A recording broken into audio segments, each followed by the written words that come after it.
also known as the Clockwork God, or the Magician, or the Father of Mysteries, or Magus, or the Light of Knowledge, or the God of the World Mechanism, or the Clockwork King of the 3-in-1. He's one of the Elder Scrolls series' most enigmatic and unique figures.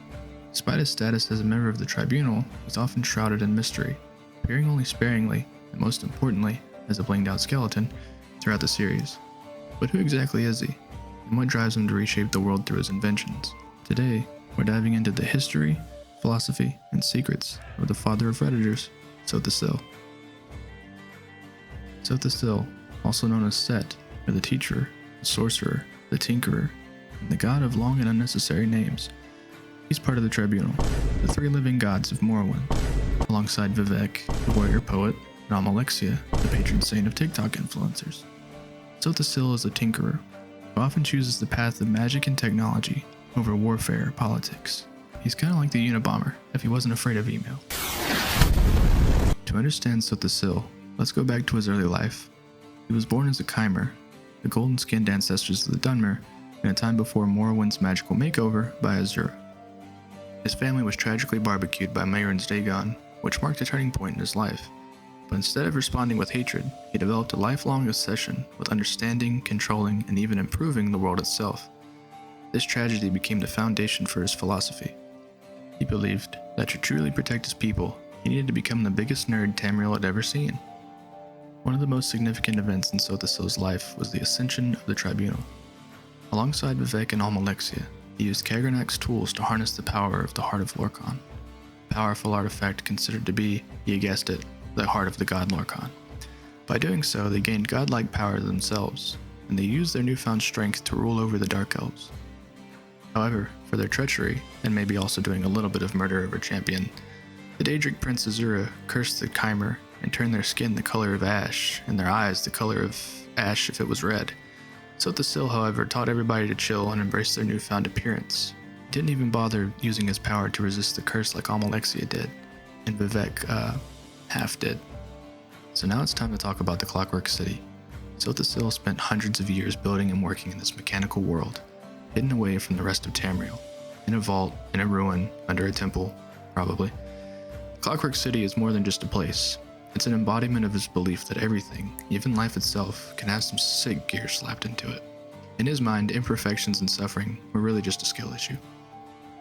The city is filled with strange machines, fabricated creatures, and clockwork automatons, all designed to serve specific functions in his grand experiment. Everything running in time and finely tuned like some sort of clock, like a city made of clocks even. Some say Sotha Sil is attempting to recreate the entire world in clockwork form.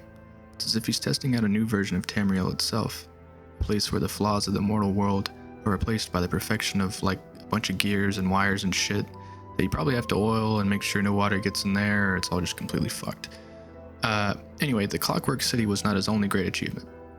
Sotha Sil also created numerous magical trinkets and even convinced 8 Daedric princes to agree to the Cold Harbor Compact, a treaty that they would not directly manifest or meddle in mortal affairs. What a good idea, I'm sure that'll work out well. Anyway, Mehrunes Dagon violated the treaty just a few months later, obliterating the city of Mournhold, and was personally smote by Sotha Sil. Dagon also got put in timeout and sent to his room without dinner for his bad behavior. No doubt a cathartic outcome for Sotha, what with the whole family burning alive thing that happened like 2,000 years earlier. Sotha Sil's relationship with the other members of the Tribunal is complicated. He shares power with Vivek and Amalexia, but he's often distant, choosing to withdraw into his city to pursue his goals alone and presumably watch anime and smoke weed. While the other members of the Tribunal see themselves as gods, Sotha Sil doesn't. While Amalexia is known for her open pride and Vivek for his interesting poetry, Sotha Sil remains quiet, reclusive, and difficult to understand, a fact that may have driven a wedge between him and the other members of the Tribunal, especially this one. Despite his influence, we see very little of Sotha Sil in the game devoted to his whole province. In the Elder Scrolls Online, however, we get a rare glimpse into his world and his thought process. Here we see his complex personality, a mixture of wisdom, detachment, and self-loathing, as well as the world he has created, full of cold manufactured automatons and bottles of Pantene Sunlit Blonde Purple shampoo. Sotha knows his fate and is resigned to it, cursed by his ability to predict the future, but also presumably blessed by never having to wonder what to eat for dinner. So what does Sotha Sil believe? His philosophy centers around the idea of transforming the world through understanding and magic. He's playing 4D chess while we're playing Candyland. Despite his genius, however, he's clearly ripped off a lot of stuff from the Dwemer and their scientific steampunk approach, and I bet if any of them were still around to care, they'd be pissed. Unfortunately, Sotha Sil's life ends in tragedy. In Morrowind, we learn that Almalexia, driven mad by her loss of power and probably being cancelled on Twitter, kills him in his own city. For all his intelligence, he couldn't prevent a betrayal from his own ally, a fact that he likely realized all too well. Sotha Sil's story is one of ambition, isolation, and ultimately, loss. His dream of a world made perfect will never be complete, and in a way, he's a tragic figure. A god who wanted to bring order to chaos but was undone by the very flaws he sought to eliminate.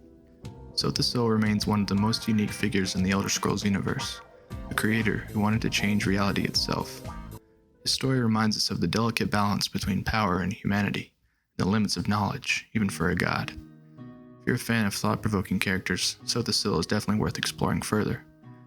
Thank you for watching, and please let me know in the comments which Elder Scrolls character you'd like me to cover next.